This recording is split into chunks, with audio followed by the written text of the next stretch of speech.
Welcome to CoreLogic's housing market update for August 2021. Australian housing values increased a further 1.6% last month, taking home prices 14.1% higher over the first 7 months of the year and 16.1% higher over the past 12 months. The annual change in national housing values is now the fastest we've seen since February 2004. However, in a sign the housing market's losing some steam, the monthly growth rate has been trending lower since March earlier this year, when the national index rose by 2.8%. The gradual easing in the rate of housing value growth can probably be attributed to a combination of affordability factors and less stimulus. With dwelling values rising more in a month than incomes are rising in a year, housing is moving out of reach for many members of the community. Along with declining home affordability, much of the earlier COVID-related fiscal support, particularly fiscal support related to housing, has expired. On the flip side, demand is being stoked by record low mortgage rates and the prospect that interest rates will remain low for an extended period of time. The number of home sales is tracking approximately 40% above the 5-year average, while active listings remain about 26% below the 5-year average. This mismatch between demand and advertised supply remains a key factor placing upwards pressure on housing prices. Although the pace of growth has slowed, housing values continue to rise at a rate that's well above average across most areas of the country. The previously stronger performance across regional markets relative to the capital cities has normalised through 2021. After the combined regional areas of Australia recorded stronger housing market conditions through the second half of 2020, the first 7 months of 2021 shows an almost equal rate of growth, with values up 14.5% across the regions and 14% across the capitals. In another broad trend, houses continue to record much stronger growth in values relative to units. At the macro level, national house values are up 18.4% over the 12 months ending July, while unit values have risen by less than half that amount, up 8.7%. Clearly, there's been a shift in preferences away from higher densities. However, with affordability pressures mounting across the detached housing sector, we could see more demand gradually deflected back towards higher density housing options. Advertised listing numbers remain well below average across most parts of the country, despite the number of new listings added to the market trending higher than average.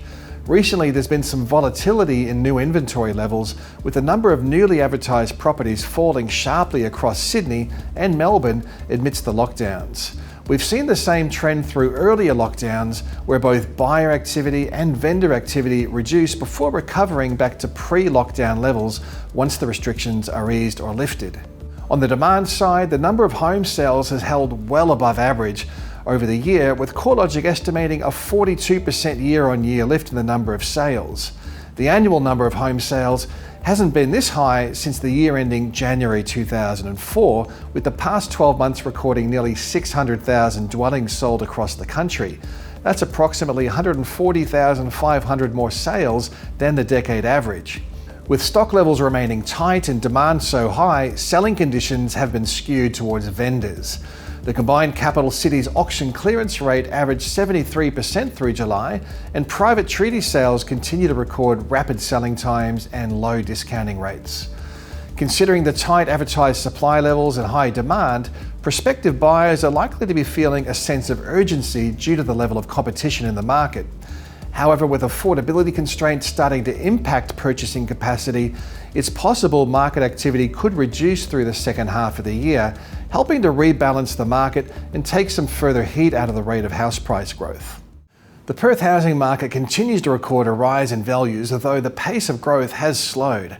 In line with rising home values, the annual number of dwelling sales across the Perth market has reached the highest level since 2006, with approximately 49,500 houses and units sold over the year.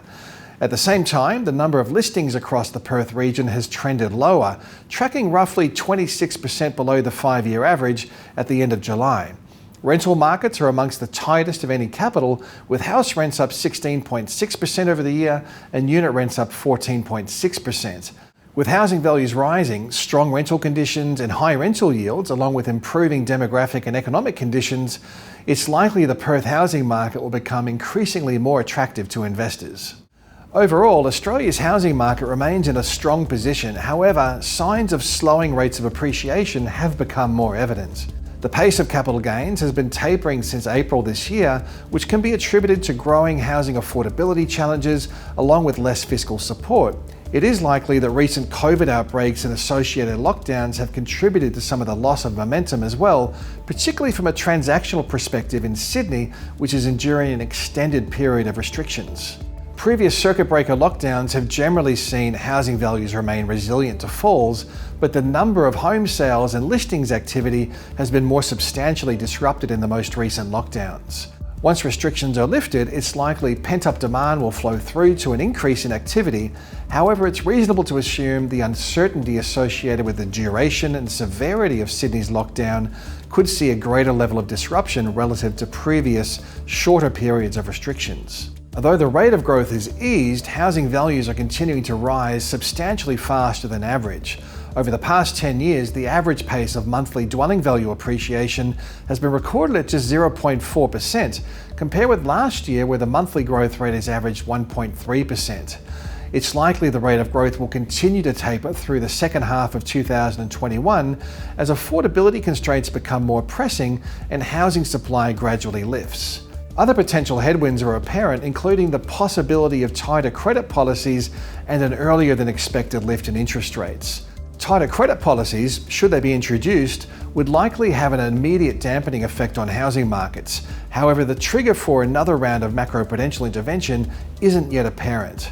APRA and the RBA and the broader Council of Financial Regulators are watchful for any signs of a material slip in lending standards, as well as a more substantial lift in household debt or speculative activity.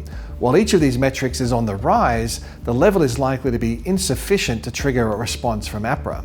Similarly, a lift in the cash rate is likely to be some time away, but depending on the trend in labour markets and inflation, we could see rates potentially rise earlier than the RBA's 2024 forecast. The recent spate of lockdowns is likely to see Australia's economy once again contract through the September quarter, a factor that could keep rates on hold for a while longer, providing ongoing support for housing demand. Over the short term, let's hope the recent COVID outbreaks are contained so restrictions can be lifted. Chances are we could be in for an active spring season as pent-up demand is unlocked, but that really depends on whether restrictions are lifted. In the meantime, you can keep up to date with all things housing at CoreLogic.com.au.